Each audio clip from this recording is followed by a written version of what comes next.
Good morning, everyone. On behalf of the New York Wine and Grape Foundation, we welcome you to New York Wines Online, a journey into the cellar with Carlo DeVito. While we wait for everyone to get logged in this morning, we would like to review a few logistical details.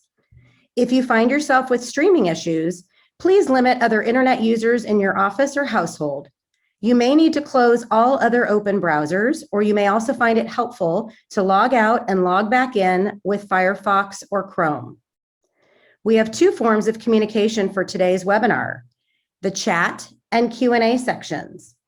The chat section is an informal way for you to communicate with other attendees.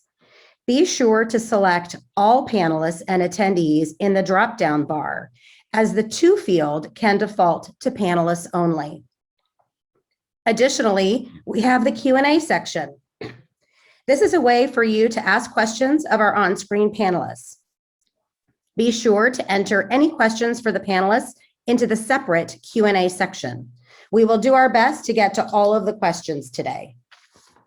Today's webinar is being recorded as well as streamed to Facebook Live and will be available to all attendees after the webinar.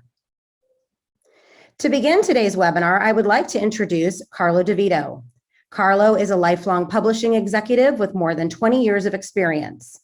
He has written over 20 books and is the editor of East Coast Wineries blog, which has more than 1.3 million individual page views and has published more than half a dozen books on wine, beers and spirits, including East Coast Wineries, Big Whiskey, the New Single Malt Whiskey, The Wine Notebook, and many others. He is also the producer and host of the Great American Winery Stroopwafel. Carlo, I'll hand the mic to you. Hello, how are you all doing this morning? Thank you very much for joining us for the wines of New Zealand. I just wanted to see if any of you were awake. It is a Monday morning, I get it. Just wanted to make sure you thought you were in the right Zoom room, etc.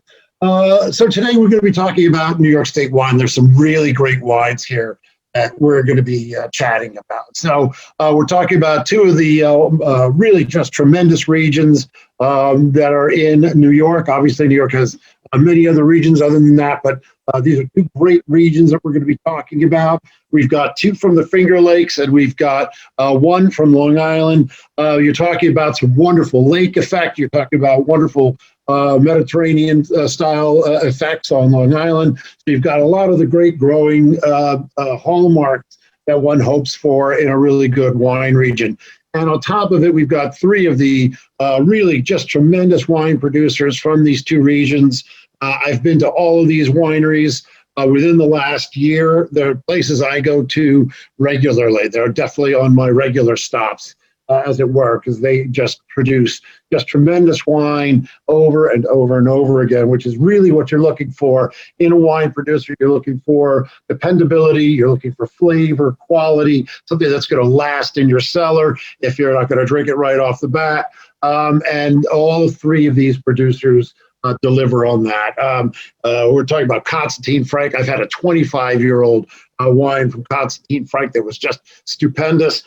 Silver Thread, I actually still have some from their first and second vintages, and they've tasted beautifully. And certainly with Macari, I've been going to Macari, I don't even want to say how long. It was just really just after the Civil War, and I started going to Macari as well. So these are three great producers. They're doing just tremendous, tremendous stuff. And you're talking about New York State, where you're going to get this wonderful liveliness of acidity that's going to make your food, your wine go great with food. And this is what I really love about New York wine. So as many of you know, I just traveled across the United States. Went through, 26 states, tasted wine from 15 or 16 different states. So when I'm talking about New York wine, I really love it. And I think it's one of the things that's just really amazing. So I'm really excited about what we're doing today. Three producers, of course, are Dr. Konstantin Frank, wine cellars. These are, one of the most important figures in American winemaking. We're talking about Macari out on Long Island, the North Fork of Long Island, just really tremendous stuff. And of course, Silver Thread with Paul Brock.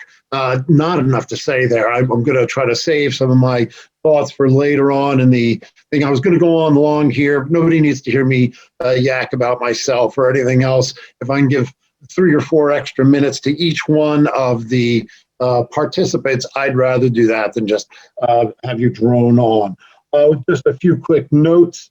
Firstly, this is intended to be a conversation. So I do encourage you to participate during the course of the tasting. Feel free to text in your questions as we go. We're really happy to answer those. I know there's a few people, troublemakers out in the audience, people like Shelby Vidic and Bob Madill and Steve Badney. I know you're all really annoying, but I really do appreciate your chirping up during the conversation. I know you 3 folks especially would probably have a lot to add, so I do encourage you to speak up especially during that. The other thing that I want to make sure is that we have we're going to be tasting things. I hope you have some water or some crackers or something as we go through so you can cleanse your palate. And so we'll go on there.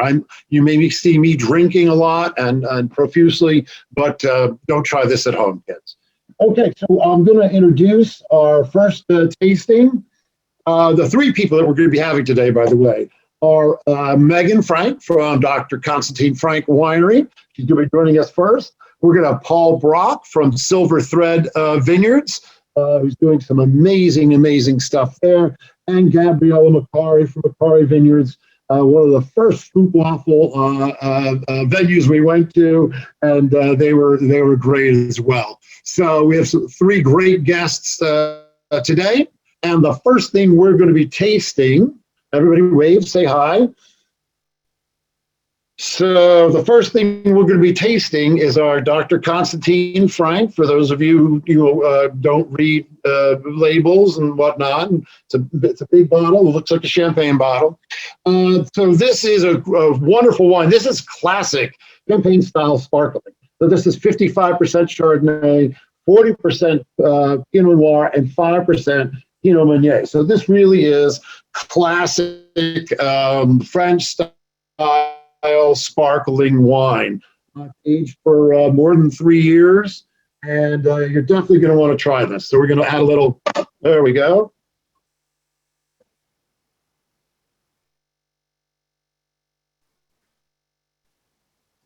All righty. And we get a lovely little mousse going on at first, which is lovely. There you go. Cheers, everybody. Cheers. Cheers, Carlo. Cheers, everyone. There you go. Cheers. There you go. Cheers. It's lovely. You get that you've got that bready kind of nose at the front, that yeast and that fresh baked bread kind of thing. You get some really nice citrus right off the nose there as well. Apples, really pretty wine. So I'm going to embarrass Megan for a minute here. Konstantin Frank, for those of you who are not familiar, really one of the legends in American wine, not just New York or East Coast wine. American wine brought vinifera wine growing to the East Coast, to the Eastern United States.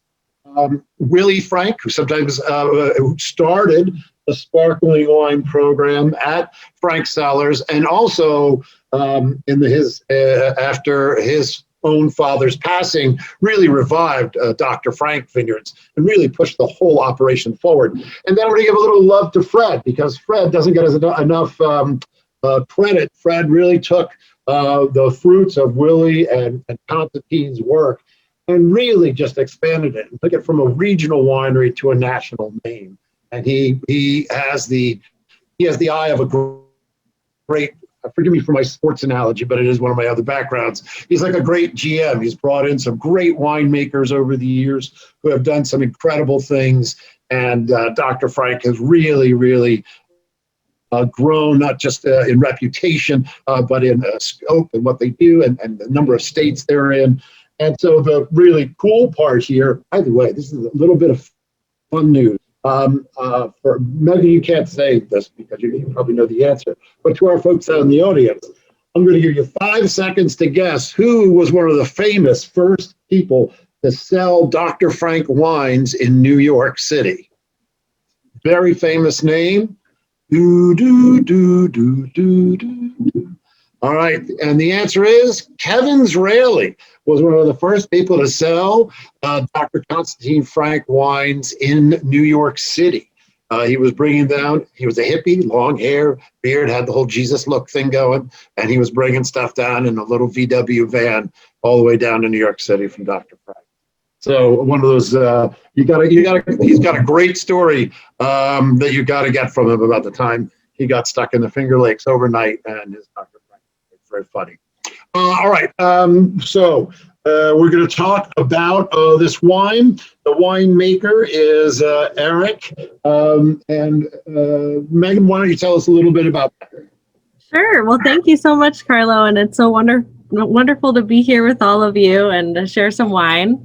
So we do also still wines at Dr. Konstantin Frank Winery, but today I'm going to be really focusing on our sparkling program, which we sort of see as the jewels, of the portfolio. So as you mentioned, Carlo, our sparkling winemaker is Eric Bauman. We call him Mr. Bubbles here. I think a newspaper article referred to him as that, and the name just stuck. So my aunt Barbara Frank, who is my father's sister, also consults with the sparkling wine. So we have a really great team. Been producing sparkling wines in this method for over 35 years.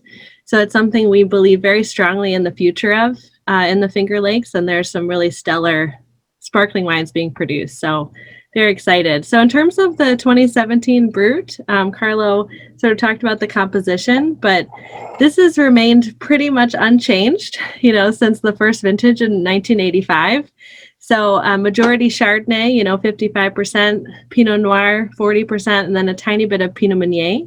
And the Pinot Meunier, as you mentioned, Carlo, my grandfather really wanted to carve out his own niche. Dr. Frank, his father, really believed in Vinifera, the European varieties. He was a World War II refugee from Ukraine and set out to be the first person to plant the European varieties in the eastern United States.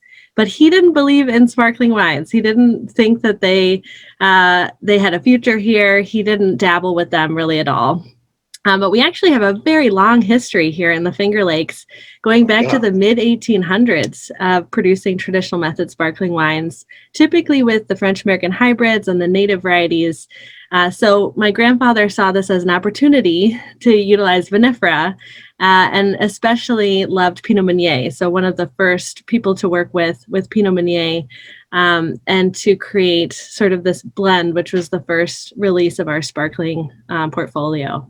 So a drier sparkling, the dosage is 8 grams per liter, residual, really bright acidity, as you mentioned, Carlo, and just, really fresh style, 3+ years aging on the lees. And you can note on the back of the label, we have a disgorge sticker with the month and year. Yes. So there's disgorgement happening every month throughout the year. So it's a nice way to sort of track. And you can also collect, bottle that was recently disgorged. And, collect them all. Exactly. So we were talking the other day. Willie used to make this wine, and you had some wonderful stories to share about it, because the beauty of this is that you guys have been making, Eric's been making your sparkling wine for 17 years after he left Jay, which is, came all the way out here to start making your sparkling out here. But you had some wonderful stories about how originally he was allowed to use the word champagne, well, the term champagne, I should say. And you had a wonderful story about his riddling. So why don't you tell us a little bit about that? Sure. Yeah, no, he was very passionate about, using the word champagne, which we don't do today. You'll notice there's no champagne on the list. It's Mete Champenois. So we're a little little bit more politically correct, after he passed on. And it's something he believed in because he was building up the credibility of this style using vinifera. So he felt it was very important.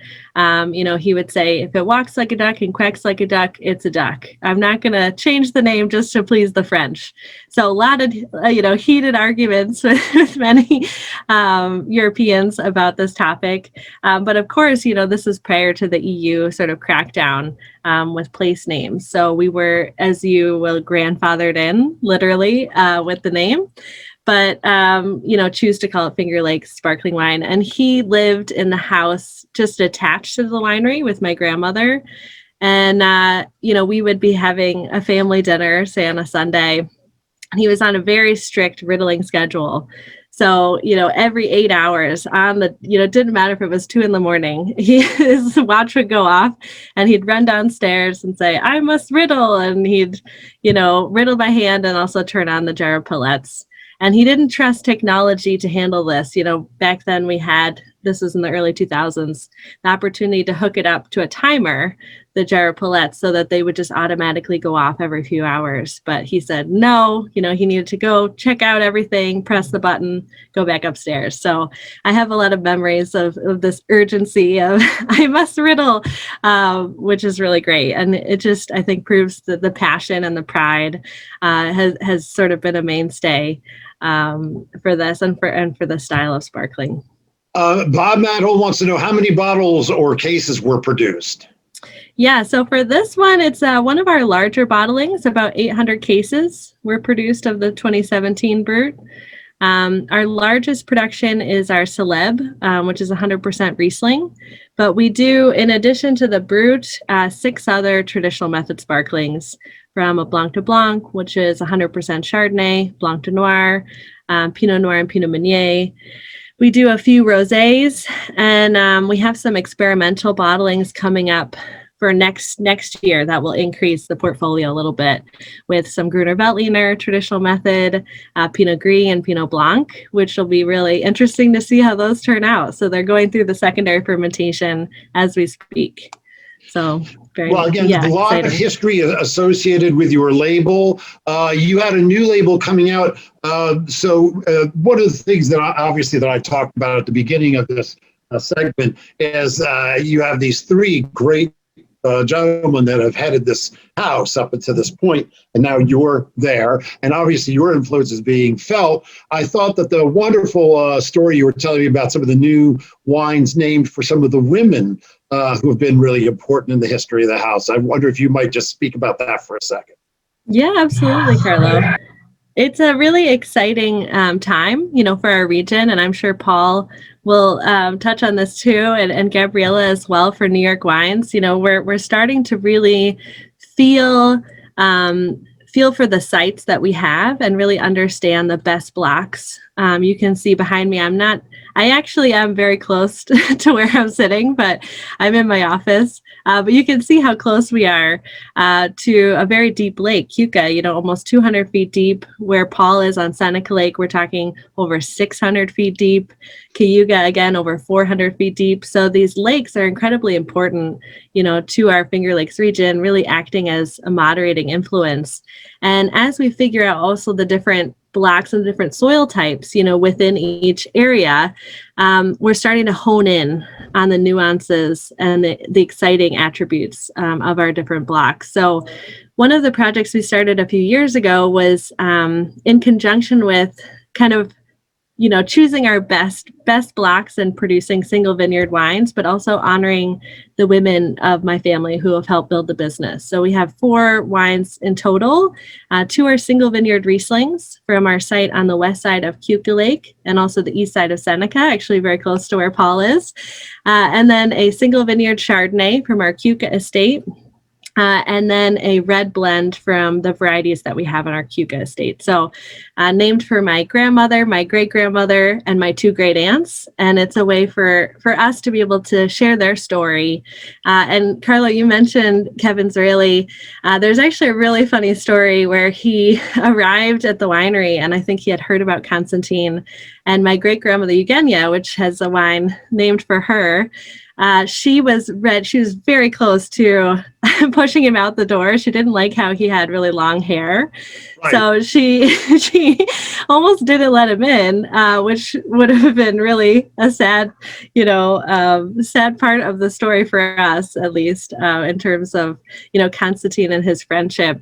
But Konstantin luckily was there at the right moment and kind of, said, of course you can come in. And so very close to missing that encounter, but she was very, very important to the start of the winery and made tremendous sacrifices. And I'm sure, everyone can relate to the idea that the women were always sort of behind the scenes, and it's a way for us to tell their story today. All right, I have another question from John Mahoney. Have you ever kept the wine on the lees for more than 5 years? Yes, thank you for that question. We certainly have. Every so often we'll do a prestige cuvee. We actually did a really cool thing. I think this was in the 1999 vintage. There was some that was disgorged after 4 years, which is pretty traditional for the program. A prestige cuvee that was disgorged after 11 years. And then there's still some that's undisgorged. So to follow the wine in that progression is super, super interesting. And we started a few years ago, sort of a late disgorgement program where we, on the best vintages, hold back, say 50 cases undisgorged, and to see the progression from the already disgorged. So certainly it is a really interesting thing that we can offer. And because we have, our own sparkling cellars, we have all of our own inventory, aging underground in our stone cellars. There's a lot of opportunity to explore. And I think we have so much still to explore and learn about, which is wonderful. We've talked about a lot about your program, but I can't say enough about this wine. It's beautiful, it's dry, it's elegant. This is everything you're looking for in a classic sparkling wine. This has great restaurant appeal. It's something you can drink now. It's something that you can cellar. I've had at least 5, 6, 7 wines that were at least 10 or 15 years old from Dr. Frank over the years. They all age incredibly, incredibly well. So and there's a picture of them making the wines in the cellar from years ago. So that's kind of fun. So just a tremendous wine here. I can't say enough about this sparkling wine and about this sparkling wine program. You definitely want to get your hands on it. It's great for celebrations, great for a restaurant, and certainly wonderful for home use as well. Great. All right. I think we're going to start to move on to Paul now. Thank you very much, Megan. Great stuff. Thank you, Carlo. Yeah, cheers.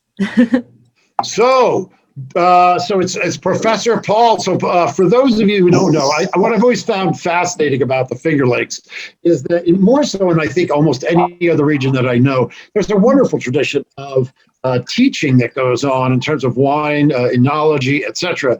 But there's also a great tradition of professors crossing over and actually making wine. There's a big difference between teaching making wine and actually making wine that people are going to buy. And Paul has made the transition tremendously. I've been drinking Paul's stuff from the first year he took over the vineyard, and the wines have been absolutely spectacular. Last year when I started my Stroopwafel, I did go to Macari first because I went with Lynn to Macari, but one of the first places I went to in the Finger Lakes was Thread Vineyards. And welcome, Paul. Thank you very much. Thank you, Carlo. The next wine that's up, and if you've seen me quaffing, don't try that at home. This is the Good Earth White. This is a Riesling blend, so there are other grapes in this. And this is a wonderful, wonderful wine. I really love this. For those who, if you weren't looking at the label, here's a sort of close-up of it. And this is just fabulous. So Paul has done a series of just incredibly, he's got just this wonderful deft hand. He makes these sort of delicate, elegant, complex wines. They're really tremendous. And I think that the Silver Thread is spectacular. Why don't we start off, the number one, cheers. Thank you very much for showing up. Cheers. Monday morning, you can't start off on Monday morning any better than doing this early. I particularly love having sparkling wine as the first wine of the morning. I think that was very well planned by everybody here. So This is something, am I wrong? Is this almost a sort of a Tokai kind of wine almost? So the history of this particular Good Earth White, now we've been making Good Earth White here at Silver Thread since before Shannon and I purchased the winery, and we kept it on. We changed it a little bit when we first took over Silver Thread, and it was more along the lines of the fruity, acid-driven wines of the region and of like Riesling and stuff like that. And Shannon a few years ago got inspired with the idea that we could have a lower acid, more full-bodied kind of contrast to Rieslings that we're so well known for. And so she came to me with this idea. She had heard it at a tasting that other wine regions have these other styles of whites that are interesting and blends, and that I can do that. And so with Good Earth, we've always had hybrid, I like to call them locally adapted varieties. And Shannon said, "Can you do this?" Going back to the fact that I am at Finger Lakes Community College also and teaching people, we had this one wine that I don't want to say it was neglected, but it was not owned by any one particular class. And I truly felt once somebody else adopted that wine, that it had all the characteristics that Shannon was looking for. And so what we had done, we really made the wine where at Silver Thread, when you come here, you hear the story of the vineyard and how we're really striving to make sure that the vineyard comes through in the wine. This one, I would say the vineyard's coming through in the wine also, but I get to have a little bit heavier direction in the cellar. So we take these locally adapted varieties, we let them get really ripe, so the acid's coming down, and then I'm treating it kind of like I would treat Chardonnay, putting it in barrel, doing malolactic, doing lees aging for a little while. I'm really trying to broaden these while still keeping a very fruity profile. And then, of course, blending it back with Riesling, which has always been the kind of hallmark of what Good Earth White was, is that it's got some Riesling and some other Vinifera in to really broaden out the wine and fill it out. So we're really excited about this. This is our second vintage of this wine. I was really excited this morning to see, we got this 2017 sparkling wine. We got this from 2020, which is a brand new baby wine. And then we got the 2016. So a nice cross section of some recent vintages. And I'm always excited to drink the baby wines. I agree 100%. So this is, I haven't really been drinking this too much, but I'm just really happy with where this is going when I have it each time. Well, as I said, it's, for people who think it's going to be a Riesling, it's not a Riesling in any way, shape, or form in that way. I mean, it's got this beautiful tropical nose up front, and you keep waiting for, and it's like, no, it's much more like a Tokai. It's just this Tokai Friuliano. I mean, it's just got this elegant note to it. You keep waiting for that sort of Riesling end, and that's not what you're going to get at all. I'm really thinking of Tokai Friuliano when I drink this. Yeah, yep. And that was the idea, is just to have something different, to have a white wine that is not like Riesling, and it can contrast and, to add some variety to what we're offering. And still, we're using these locally adapted varieties. We're treating them as if we would treat any other Vinifera grape that we get into the cellar, and while we're growing and making the wine. So I'm really excited about this. I'm excited about the future of what this style can be for the region. And it's funny, going from Megan with Dr. Frank and the whole emergence of Vinifera out of the region, and I see a lot more acceptance of these locally adapted varieties for the future, and having a place alongside the Vinifera wines that have gotten us so far for the recognition. And I'm really excited to be contributing to that a little bit.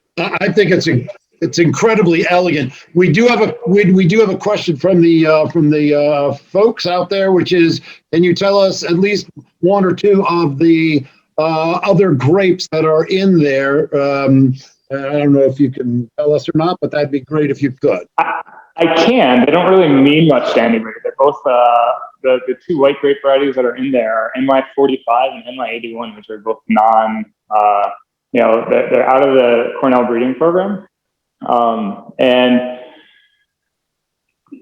we have access to a couple of vineyards with them, and we're actually going to be planting a little bit here too. So nothing, NY81 might be getting a name eventually, but not named. So okay. Just a little note, Bob Madell says, lovely weight and aromatic expression, interesting textural aspects that prolong the finish, very nicely balanced. So I thought I'd thanks, Bob. note off to you. Cheers. So yeah, it's really pretty. So tell us a little bit about your vineyard practices, because I know that's a big thing for you. Yeah, so it's you can see in this picture, actually, we've got an undervine cover crop, and we've been protecting the soil under the vines now since 2016. And that is really important to us in looking at our farming practices more from a regenerative aspect. And, as an educator, as a student of the vineyard and winemaking, I'm always trying to learn and get better at what we're doing.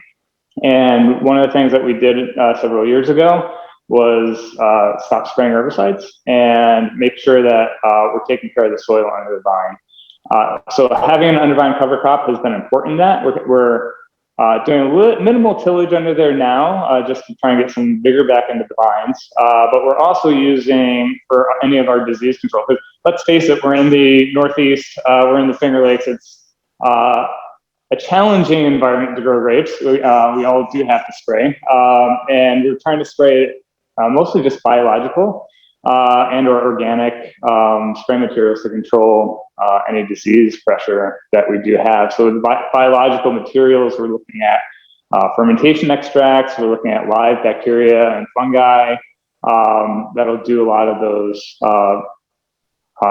do a lot of the disease fighting for us, and invoke the vine to actually do some of its own defenses instead of just spraying chemicals that do the defenses for us. So we've been going down this road again since 2017 and had some really good luck with it. And I'm really excited about it. Really, the whole system starts from the soil, where we're trying to build back the microbiological ecosystem of the soil and make the vineyard a real place that's alive. And, I don't look at any growth in the vineyard.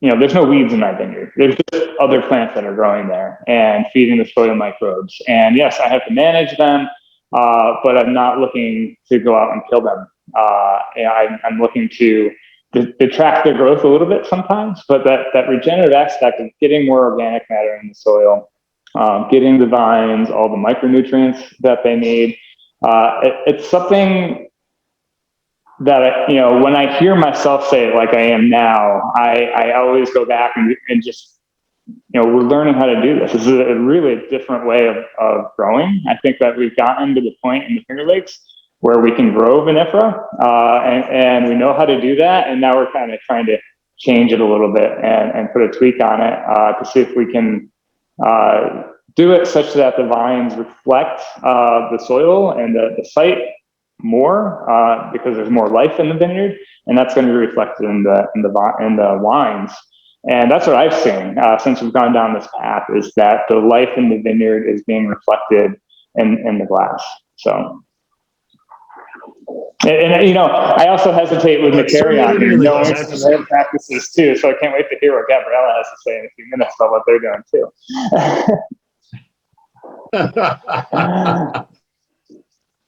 So how late do you let your Riesling go? I mean, are you looking for a specific number? Is there an acidity drop off that you're looking for? What's the parameter for your maturity level when you're making this wine? So I am always trying to push ripeness, because, and that can be said for a lot of growers, but for us, we're looking, especially with these locally adapted varieties, we're really trying to push the ripeness level. We're trying to get the acids down and the flavor profile up. And And so often, these varieties have beautiful aromatics, as can be seen in this wine, that are, that last throughout any winemaking that you might do to it. So really, it's going to be vintage dependent. Every year is going to be slightly different. 2020 was kind to us, as opposed to everything else that happened in 2020. The growing season was amazing. So we're really able to push the ripening. But even in 2019, which was a more challenging year to get everything right, we got the acids down. And of course, because this is more of a stylistic driven wine, having more malolactic is going to help to soften those grapes if they don't get to where we need. So I'm not going to do that with a Riesling per se, where I'm going to let the Riesling express the vintage more. I can take this wine in a different direction in the cellar if I need to, as much as that's not what I'm doing with most of my other wines.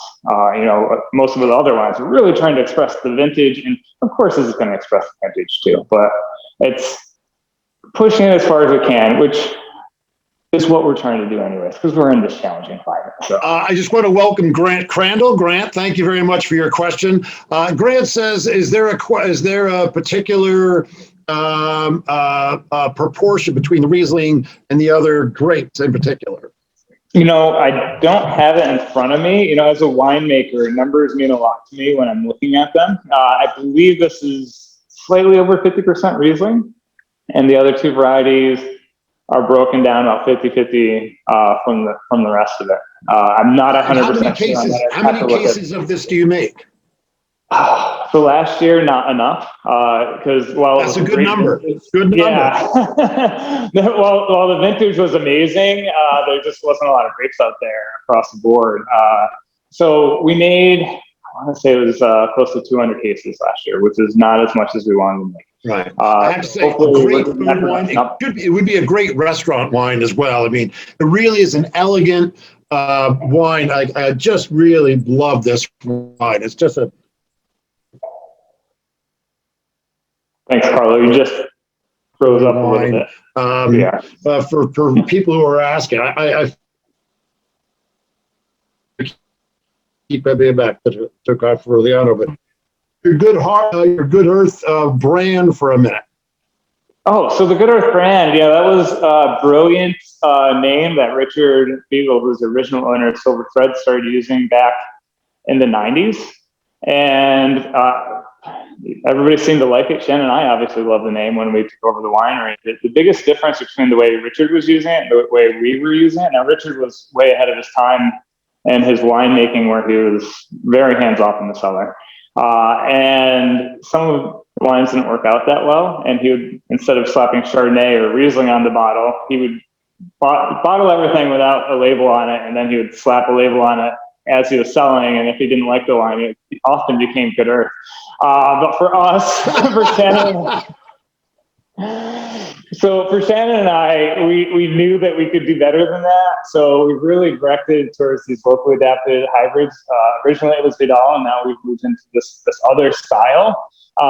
And we've expanded. Now, Richard had a Good Earth Red on occasion too. We haven't had a Good Earth Red up until recently. I think 2017, we had a Good Earth Cabernet Franc. Just some Cabernet Franc that we saw as a strong varietal wine by itself, outside of our Blackbird, which is our typical Bordeaux blend. And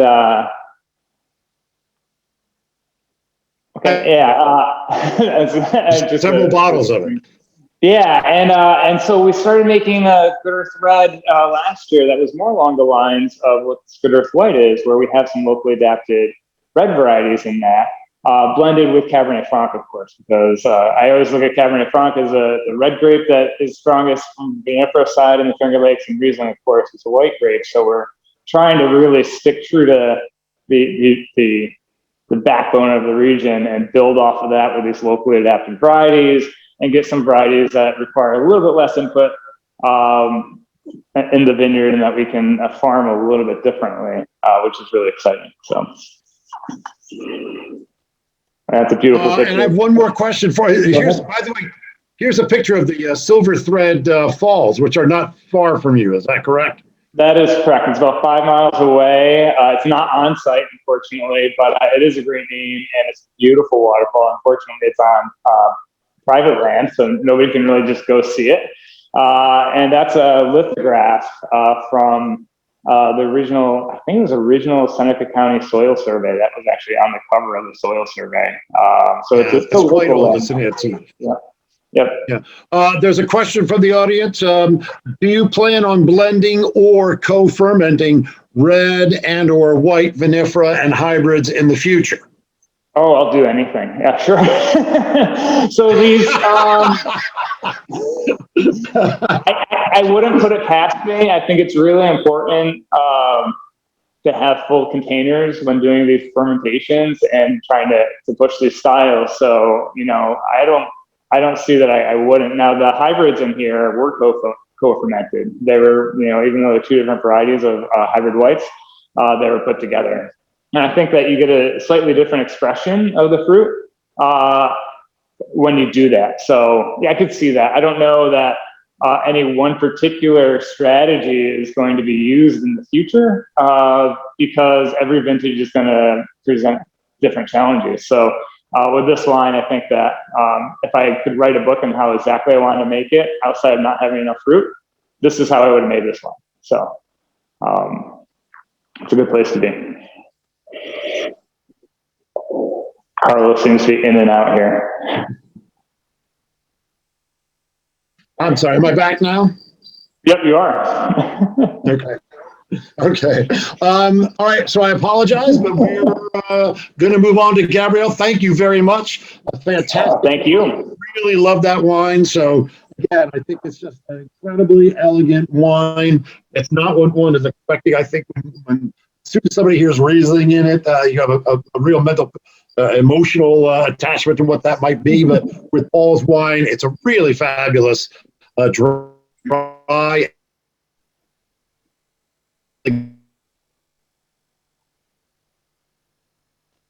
All right. I don't know if we can hear you, Carlo.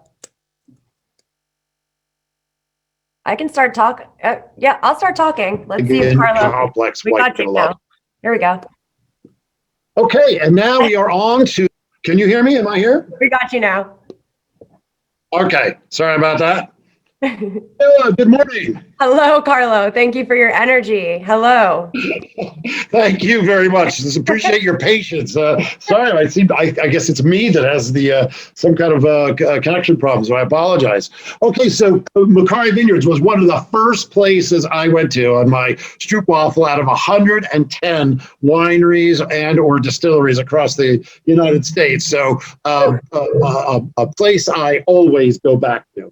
And when we launched the book for Behind the Bottle, the first place we had our book event was at Macari with Eileen Duffy. So a lot of history going back with Macari. I've been a big fan for a long, long time.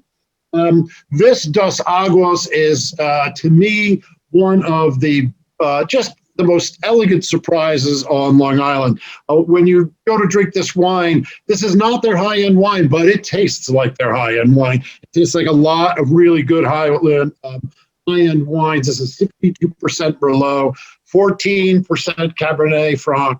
I'm sorry, 14 Cabernet Franc, 10% Malbec, 8% Petit Verdot, and 6% Cab Franc. This is a really elegant wine and just a great red wine. I really enjoy this wine. You can quaff it. You can really enjoy it. You can drink it now. You can cellar it. It's got just a tremendously versatile red wine. I love this wine.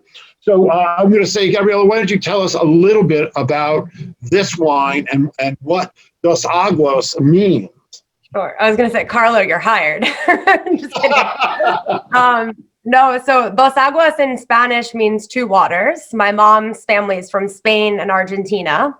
And we named the wine after a famous flamenco song by Paco de Lucia, who was this incredible Spanish sort of virtuoso of flamenco. And the real song title is Entre Dos Aguas, which just means between two waters. And that's where we are. That's where we're located. We're located between the Long Island Sound maybe the map would be good here if we can pull the map up, between the Long Island Sound to the north of us, and then the Great Peconic Bay, which is this beautiful, stunning bay, is just about a mile south of our property. So we're right on the water. It's a fantastic spot. It's an absolutely spectacular spot. Excellent. Yeah, and that's sort of the name, the reason, I guess the background on the name. But this wine has always been a Bordeaux blend. And I think exactly what Carlo just said is really important, is that we're aiming to achieve balance here. If you look, basically the alcohol is 12.4%, talking like maybe Bordeaux in the 60s or 70s. Like, this is something that, like, not often do you find New World Bordeaux blends at this sort of level of balance with this natural, refreshing acidity. So that's what we're really excited about our reds. The beauty of it is, too, that one expects to be overwhelmed by tannins here. And it's a beautiful, soft, approachable red. There's a nice, lovely, elegant balance of tannins, but it's really got this lovely drinkability to it.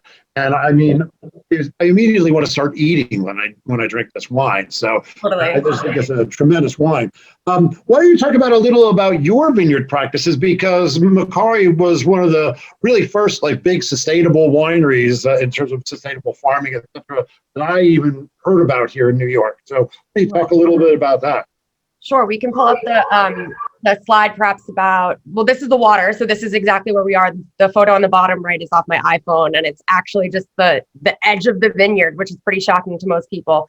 That water really moderates the temperature. The sand really encourages incredible drainage. We have really glacial, well-draining soils here in the North Fork, and it's cool. Like, it's never too hot. It's never too cold.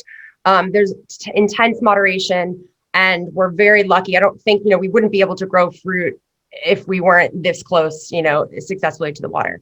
And then if we go to the next slide, we have a family of animals here, and we really feel like farming, we need to do more than just grow vines, more than just take fruit from the vine.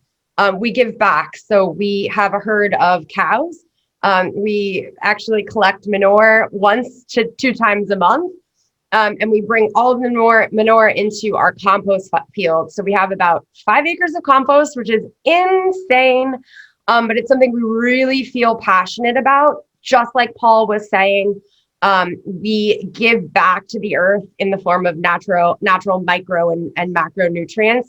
The vine needs nitrogen to grow. Instead of dumping it into the soil chemically, we give back in this way, in which the vine kind of takes what it needs and doesn't leach out any excess nitrogen. So we're really passionate about this. And of course, the pigs don't contribute to the composting, but they're super cute. I was going to say thank you for having that picture of me in the bottom right-hand corner. That's great. They had to be included. But I think that's exactly, the conversation we're having right now is, what else can we do? How else can we give back? What else do these vines need? And I think, every year we sort of try something new. So this past year we worked with, I got connected to a company called Green Wave out of New Haven, Connecticut. And they help aquaculture. They help farmers sort of grow kelp, right? If you're an oyster farmer, you can grow kelp with their seedlings. And we got connected to Stony Brook University and pulled actually kelp that they were growing as an experiment in our local water.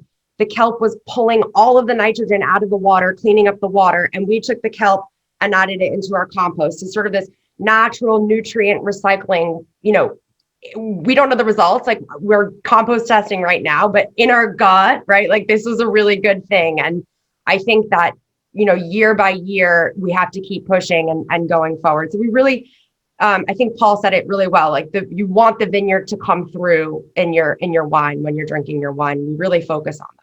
Well, I was going to say all these wines have been very you really taste the fruit. I mean, that's really, really one of the most elegant things about all 3 of these wines to me.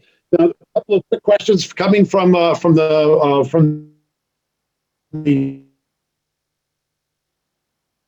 I think we lost you, Carlo, but I see the question. Yeah, outside there, that you're doing for that. So I'm assuming, are you referring to the first question, the tannin management? John Great, Mahoney. yeah. So when we first started, I'm sitting in the barrel room right now. When we first started, we were buying 100% new oak, and we were like, yes, let's emulate Bordeaux. You go to Bordeaux, it's like they're, Grand Bon is 80% new oak, right? And so when we first started, we're like, let's do that. And we were making these wines that were really intense and very oak driven, and sort of took away from the fruit, took away from what you work so hard, right, to produce. So very, probably within the past 10 years, we've been working with neutral oak. And I think that this tannin management question is really important, because basically we like don't use too much new oak. And that's something that's really, tough when you have brand new oak tannin and you get that like planky kind of oak vanilla, like really intense. But I still think they're tannins here. I still think they're really elegant and fine grained. They're there, but they're definitely not aggressive or in your face. No, this has got a lot more fruit right up front. I mean, you taste fruit, but it's still got that sort of elegant complexity that goes down the back. Now, the second question was, it's a really unusual alcohol range. I love low alcohol wines, and I think that's a really good talking point because, again, one of the things I love about New York is we're not reaching those like 15 and 16s. We don't need to, and I think you've done a great job here of keeping this low alcohol. It allows it to not overpower food, and it makes it much more accessible, much more approachable. So I think that's a huge selling point to this one. We're not like picking early, right? This is our ripeness at, October. We pick right before Halloween, most of these red grapes, like mid-October. And this is where we're at. We're at like 22 bricks max. There maybe is a little dehydration, a little bit if we're lucky, if we get that like Indian gorgeous summer or fall. But ultimately we are kind of like maxing out at that 22 number. 2018, another story. It was the year of 18 bricks. We do struggle with that's that one family member we really don't want to talk about. Yeah, we're not talking about him. So yeah, that's funny. But yeah, the typical alcohol range is between 12.5 and 13.5. 13.5 in a really warm year, very atypical. Very cool. What else is going on at Macari that you want to talk about? Yeah, so the last photo we have here is just sort of a snapshot of what's happening in the cellar. Let's journey in. And we have, in 2013, we started working with these concrete fermentation vessels. We're super excited to release this line of wines. They were released in 2014 called Life Force. It was the first word that we said when we first tasted the wine. We said, wow, this wine has life force and power and a really unique texture on the palate. What happens is the lees from the fermentation sort of are suspended against the side, and there's this natural convection. There's a little bit, allegedly, like we're trying to figure out what the exact oxygen transmission rate is, but allegedly the egg is porous and there's this transmission. But I really think the lees kind of really create this unique environment. So we're making a Sauvignon Blanc and a Cabernet Franc in these concrete egg vessels. The wines are tremendous. They're light, delicate, balanced, but have this, gorgeous body, really interesting palate. So that's sort of what's happening, here. And again, I think like Megan was saying earlier, we're really trying to just look at what we have in the vineyards, figure out our best sites, figure out soils, and see. When we first started, we sort of just bought whatever the nursery had available for sale in 1995, to be completely honest, right? So we were reviewing my father's purchasing, all his receipts to figure out the clones and root stocks. And we're like, oh, wow, we just really bought what was available. And now we're kind of going in and saying, okay, like this is 10114, like why? Is this working? Is it not working? So I think that's really exciting for the future of New York State as we get a little bit more educated and passionate about what we're doing. You guys are making there's some great stuff. The Life Force series is just tremendous, and your horses. Do you want to talk about horses for a second? Sure. Horses is a sparkling Cabernet Franc. It is a wine that in 2020 will be released as a pet nat. It's been sort of traditionally fermented with a crown cap for a while, but it's I tasted a sparkling Cab Franc that I fell in love with, and we sort of just kind of experimented with it. And right now I think sparkling wine sales in America, Megan would probably be able to tell me, but are up 40% last I checked from statistics. And pink sparkling wine, like even more tremendous. People really want bubbles. So Horses is taken off, pun intended, and really, been something fun to sort of introduce people to our region. But now as we focus more on it, it's really picked up a lot of varietal character. It's really tasting like Cab Franc, but in a beautiful way. So a la Loire Valley sort of homage to that. By the way, Bob Maddell says terrific fruit sweetness supported by texture from grape and barrel, tannins, all informed by cool climate freshness. And the lower ABV is incredibly well. Excellent. Thank you. Very nice. Charles Miller added the ABV. Lower ABV is incredibly welcome. So that to me is a big selling point.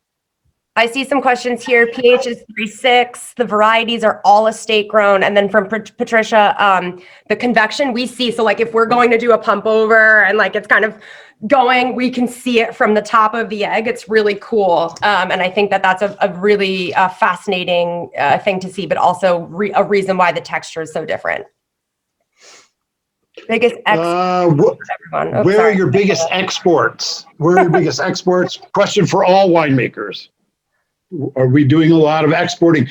I mean, in terms of how national, I mean, Frank is you guys are in how many states?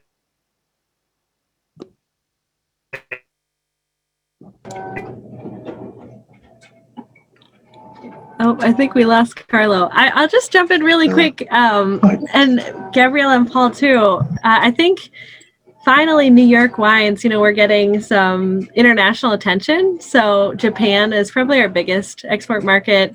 The UK, we do pretty well there.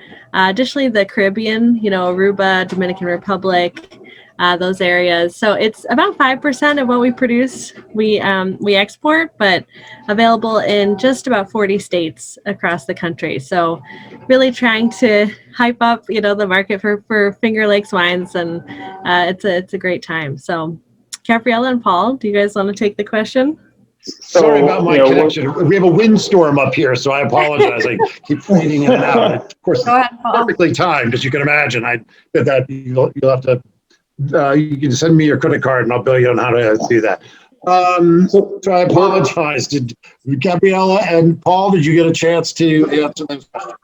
Megan just did. I was about to say, Silver Thread is still pretty small, and we really haven't looked outside of the country. I do believe we have some wine going to Japan soon, but that's our export. In terms of United States, we're distributed, about a dozen states, I would say, and pretty much small distributors everywhere. We do have a good presence in New York and New Jersey, Connecticut, but yeah, it's a growing market for us, and we're really focusing on the direct consumer at the present. But we still love having our wines out there, and want to make sure we're still pushing that.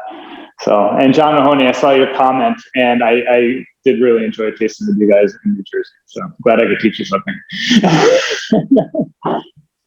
Very cool.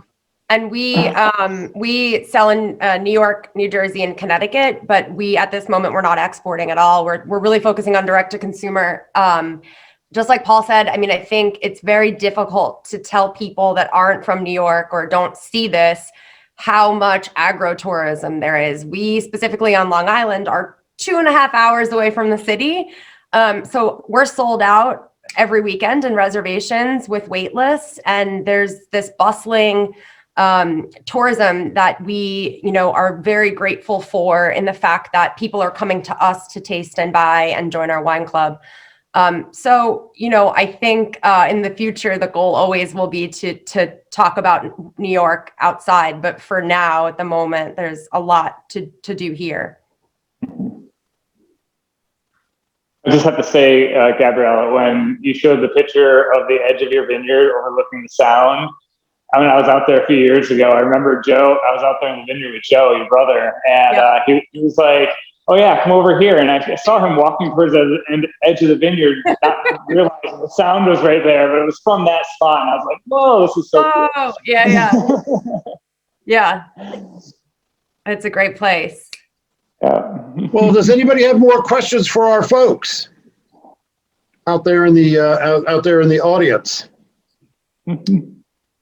I see two. Who's your distributor? I don't know who that was for, but we work with Wilson Daniels, if that was for us. That's right. I think it's for all of you. I think the idea is to tell people what your distributors are, especially for those professionals in the audience who might be interested in carrying your wines. Who are some of your distributors? Paul, do you want to, is there anybody? We're with Masanoy in New York and New Jersey. Should they be calling you on your? And then in Massachusetts, we're in Massachusetts, Ohio, West Virginia, not West Virginia, sorry, Kentucky. So, Mies.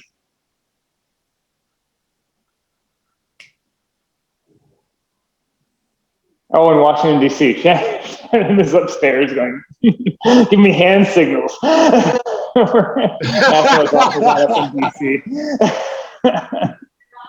And how about you, Gabriella? Any particular distributors? Yeah. We sell direct in most of Long Island, and then we work with Wilson Daniels. Right. Okay. Super. Okay. Now, let's see. We have a couple of other questions coming in.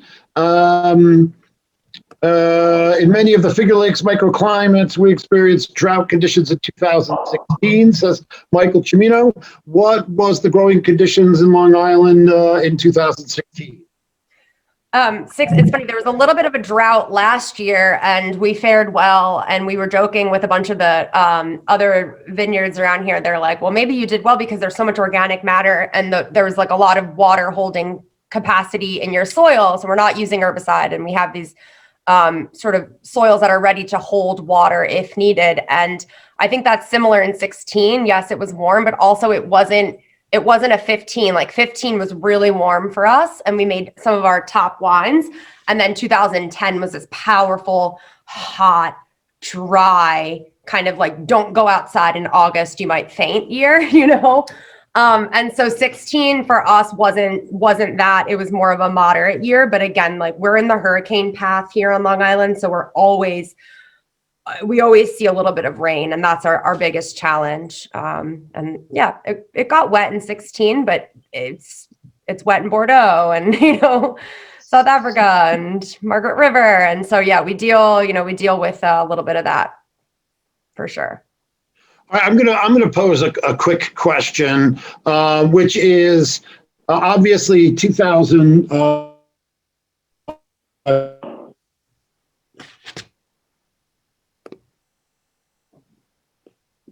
Carlo, you there?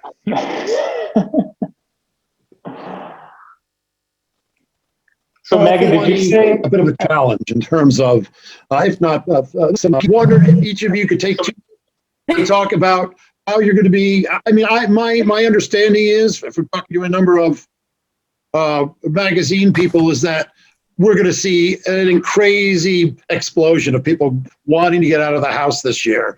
Are you prepared for the onslaught of people that are going to be coming to your tasting rooms, etc.? We've actually shifted to reservations required, and it's been a tremendous shift, and we are very happy. And so we're prepared in every way in the fact that we control the flow. Paul? Megan? Well, okay, I'll go first and then Megan, but we do reservation only also. So please, if you want to come, please make a reservation. It always breaks our heart when we don't have room for people when they get down here, because we are a little bit off the beaten path to say, no, you can't taste. So let us know you're coming. Yeah, I can't wait to make it to Gabrielle, I can't wait to make it to your spot in Macari. But Paul, Yeah, wonderful. I've had many wonderful tastings at Silver Thread, and it's very intimate. Usually it's Shannon or Paul, and you get the real scoop, from the owners and the winemakers, Yes. which is awesome. Yeah, we have a bunch of new stuff coming this season. We're ready for for everyone to join us. It's been the busiest April we've ever had. So we're also reservation only, but we're going to have some first come, first serve spots. We're opening a new garden area, which is where my great grandmother had her garden. So it'll be a really great wine flight cheese. And then we have our progressive tasting. We have our food and wine experiences that are coming back online for our 6th year in a row, which we're excited about. So tons of stuff going on. It'll be a really good season for us all. I can't say enough about these 3 wines. To the folks out in the audience, if you are certainly in the trade, I recommend these 3 wines highly. You definitely want to get your hands on these, and I think your customers will love them, especially restaurant sales, I think, are perfect for these wines, but I think they sell no matter what. They're just really 3 elegant, wonderful wines. And to anybody who's thinking of going out to any of the vineyards, these are 3 of the vineyards you definitely want to go to. More often than not, I run into Shannon more than Paul. He's either out in the vineyard or he's teaching. He's off somewhere. So I usually run into Shannon. But any one of these places, you're going to have an absolute ball. The wines are spectacular. The settings are just stunning. Macari is just gorgeous. Dr. Frank, Megan and I had a conversation. She didn't have one picture. I was like, all your vineyards go down to the lake. Where is a picture of the vineyard in the lake? So these are just 3 just beautiful vineyards. You're going to want to go. And the wines across the board are spectacular. So you definitely want to try more than just these 3, but these are 3 damn good ones to start off with. Guys, I want to say thank you very much for doing this with me and putting up with me. Thank you so much, Carlo. Thank you, Carlo. Sorry Thank you all. Weather. I apologize for the weather. I don't know what else to do. And thank you, Megan and Gabriella. Yeah, you too, Paul and Gabriella. It's great. Guys. Wonderful. Well, we would like to thank you, Carlo, Megan, Gabriella, and Paul. Thank you so much for your time today. And to all of the attendees, as a reminder, we hope you will join us for our next upcoming session in this series. That is this Thursday, April 29th at 4:00 p.m. with the Best of New York Wine Classic Award winners hosted by Kevin's Rally. Thank you again for attending and have a great day.